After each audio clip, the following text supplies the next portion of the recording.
Ce soir, nous avons le plaisir de recevoir une des plus belles voix du Tchad, Abdoulaye Ndergué. Bonsoir et merci d'avoir accepté notre invitation. Bonsoir à vous. Vous êtes auteur, compositeur, interprète. Vous êtes à Paris pour l'enregistrement de votre 5e album en collaboration avec le Bextet. On va y revenir. Mais face à la pandémie sanitaire, le festival Africa Color qui met en avant la création autour des musiques africaines s'est réinventé avec des concerts en ligne. Vous y avez participé, c'était jeudi. On regarde. Même Taringan, Jacqueline est une femme dont les autres en parlent jalousement. Silencieuse comme la lune, elle fera de l'amour notre fortune. Jacqueline. Jacqueline, mam Taringan, ni konay gere kata mam de kudoy te kuronele. Donc malang mam de mutata kujasit mutanga koy ge menambre atai. Jalousie, atoll du corps. Voilà pour votre interprétation du titre Jacqueline. Justement, qui est Jacqueline? Jacqueline, c'est une personne anonyme. C'est une façon de chanter la beauté d'une femme. Une femme, c'est la femme idéale en fait. Et c'est une personne qui existe ou c'est juste une fiction? C'est une fiction, c'est complètement une fiction. Certains vous présentent comme l'ambassadeur du jazz tchadien. Comment vous le définiriez, ce jazz tchadien? En fait, j'estime que le jazz, au Tchad, quand on a commencé à travailler avec le Bextet, j'ai dit je veux changer le chant traditionnel sur des accords jazz. Et je me suis rendu compte que, en fait, les chansons traditionnelles qu'on avait négligées avaient beaucoup de connotations jazz et blues. Et surtout que mon album que je présente, que je prépare maintenant, c'est beaucoup d'accents blues.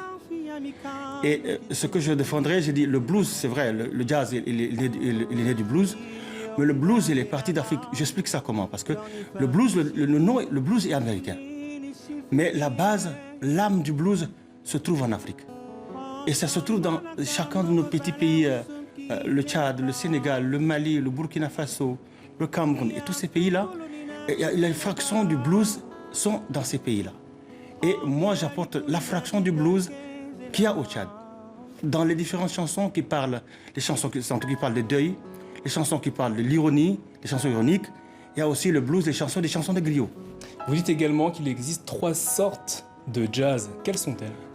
3 sortes de blues, plutôt. 3 sortes de blues, pardon. Le blues, il y a le blues Sara, et le blues arabe, et le blues Gouran. Et ça donne quoi? Ça donne, si on chante le blues Sara, ça dit...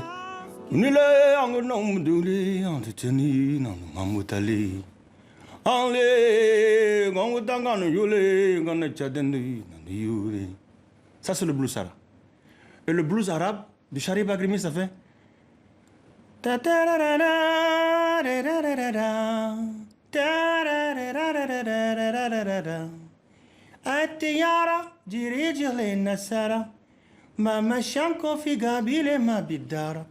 Ça, c'est le blues arabe du Chari Bagrimi. Et l'autre blues qui est très proche du blues américain, c'est le blues Gouran.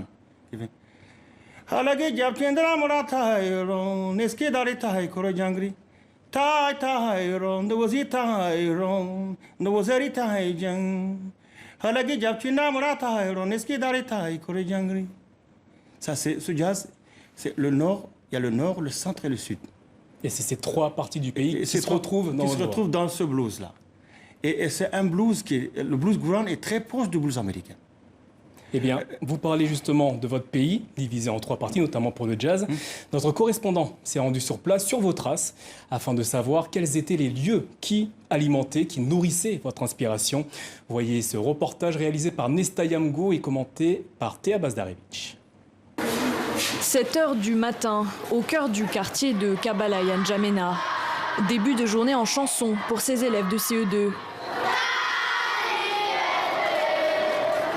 De ces bancs d'école sortira peut-être une grande voix du pays, comme Abdoulaye Ndergué. L'établissement Notre-Dame des Apôtres a plutôt pour habitude de former les hauts fonctionnaires tchadiens. Mais le jeune Abdoulaye, lui, préfère la musique aux mathématiques.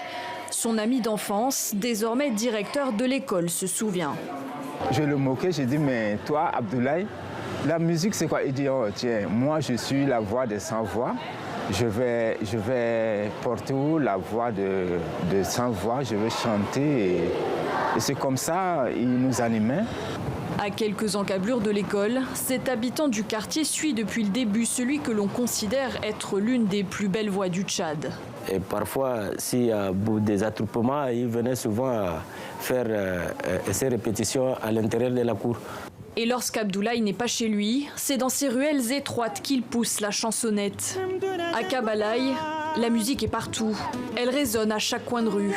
Dans ce petit quartier de la capitale tchadienne, 3 boîtes de nuit et pas moins d'une trentaine de bars répartis sur moins d'1 kilomètre carré. L'un d'eux est entièrement consacré à l'artiste tchadien. Son nom, Soussia de Kaboul, est même tiré d'une de ses chansons. Ce bar est devenu un lieu incontournable pour tous les fans du chanteur. Chez nous ici au Tchad, le problème est que c'est rare d'être ami, d'être frère avec les artistes. Par contre, je trouve mon grand, lui, il est sage, quelqu'un de simple. C'est quelqu'un du genre qui ne tisse pas des relations avec intérêt. Un artiste accessible qui a marqué à jamais l'histoire de Kabalaï la Bouillonnante, un quartier qu'il a habité 13 années et qui ne cesse de l'inspirer. Abdoulaye Dergué, de quelle façon ce quartier vous inspire dans vos créations musicales? Kabalaï, c'est le quartier de toutes les extravagances. C'est un quartier très extravagant et c'est le quartier qui ne dort pas. On appelle le trait d'union entre le jour et la nuit. Vous arrivez à n'importe quelle heure à Kabalaï, il y a du monde. Il y a à manger, il y a à boire. Et c'est cette énergie qui vous inspire? Oui, c'est une énergie. Et puis c'est un quartier qui regroupe tout le Tchad. En fait, toute la capitale, tous les habitants de N'Djamena se retrouvent quand ils ont envie de manger. À une certaine heure, toute la ville se s'endort, mais Kabalaï ne dort pas. Donc ceux qui ont envie de boire le dernier verre, ou prendre des morceaux quelque chose à manger, viennent à Kabalaï 2h, 3h du matin, jusqu'à 6h, Kabalaï est animé. Vous êtes à Paris, où vous préparez votre 5e album avec le groupe musical Bextet. Quelles sont les influences qui seront présentes dans ce prochain album? Les influences, moi je suis pour la mixture musicale. C'est vrai que je viens avec ma voix, mais je viens travailler avec le Bextet, qui est un groupe de jazz qui est très performant. Donc je viens avec ma vocalité, comme on le dit, mes chansons, et on travaille un travail de fusion, une influence du jazz, une influence de ma chanson, une influence du monde entier. Et, à travers ma voix, je voudrais présenter une nouvelle façon de faire une musique tchadienne. Et cet album sera disponible quand? Avec un peu de chance, à moins de premier trimestre de 2001.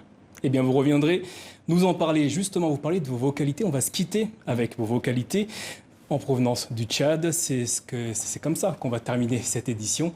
Merci Abdoulaye Dergué d'être notre invité ce soir. Merci à vous de nous avoir suivis. C'est à vous.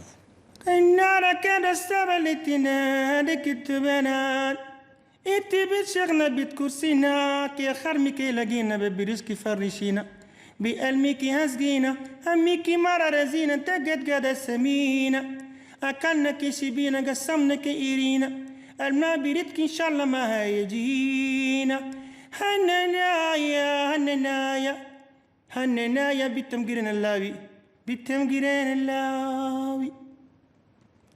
Ça, c'est une chanson arabe du Tchad. Merci à vous.